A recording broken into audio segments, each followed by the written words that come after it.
The Four Nations tournament is here and the trade deadline is fast approaching, so with this break in the action, it's time for teams to take stock of where they stand, and I'm here to help them in that endeavor. Welcome to the weekly tier list. Let's see which teams have moved up and down compared to last week.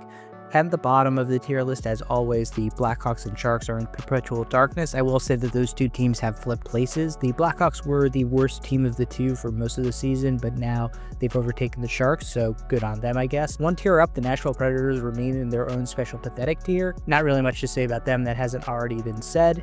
Moving up to the next tier above them, we have the bad teams, and there are quite a few of them, starting with the Montreal Canadiens, Pittsburgh Penguins, Philadelphia Flyers, St. Louis Blues, Buffalo Sabres, Utah Hockey Club, who had a pretty good week, Seattle Kraken, and Anaheim Ducks. And for Utah, they got 3 out of 4 wins, even though 2 of them came in overtime and 1 in the shootout. One of them was over Washington, the shootout win, and one of the overtime wins was over Columbus, but they also did get completely waxed by the Carolina Hurricanes, who are a very good team, so a little bit of an uptick for the Utah Hockey Club, who are still technically kind of in the hunt for a wild card spot, only 6 points back with about 25 games left in their schedule. Moving up, though, we have the team that had the worst performance of the entire week, the Columbus Blue Jackets. Last week, I apologized to them for not being familiar with their game.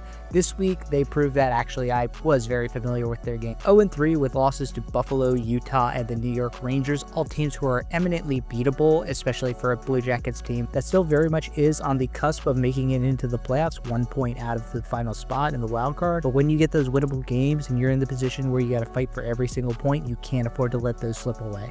And the same could be said of the Flames, the Chaos Goblins of this year, who lost 3 games against Toronto, Colorado, and Seattle. Now, those first 2 very tough opponents, so I don't really begrudge them for losing that game, but against Seattle, losing in overtime is pretty disappointing. Moving on from the Chaos Goblins, though, we have 2 teams who I think are just mid, and they're not mid in the sense of just kind of being okay and floating along. They are maddeningly inconsistent, those being the New York Islanders and the Boston Bruins. The Islanders starting to come down after that long winning streak, and the Bruins just still hanging around, 1 point out of that final wildcard spot in the East. Next up, we have a bunch of teams in the good not great tier, including the LA Kings, Vancouver Canucks, Detroit Red Wings, New York Rangers, New Jersey Devils, Ottawa Senators, Minnesota Wild, and Vegas Golden Knights. Now, the Canucks had a pretty good week. Unlike Calgary, they did manage to get wins over Colorado and Toronto, and also took the free space win over the San Jose Sharks, which for now puts them in control of that final wildcard spot in the West, 3 points up on the aforementioned Flames. On the other side of the coin, though, not a very good week for the Ottawa Senators, a team that I had really high hopes for. All 3 games were on the road last week, but they were all to divisional opponents, 2 against Tampa, 1 against Florida, and the last 2 games that they played, identical 5-1 losses. Pretty worrying for an Ottawa team that is in the first wildcard spot, yes, but only 2 points up on the Bruins and Blue Jackets, who are very much nipping at their heels trying to get in. Moving up to the contenders tier, we have the Carolina Hurricanes, Tampa Bay Lightning with the best week of anybody,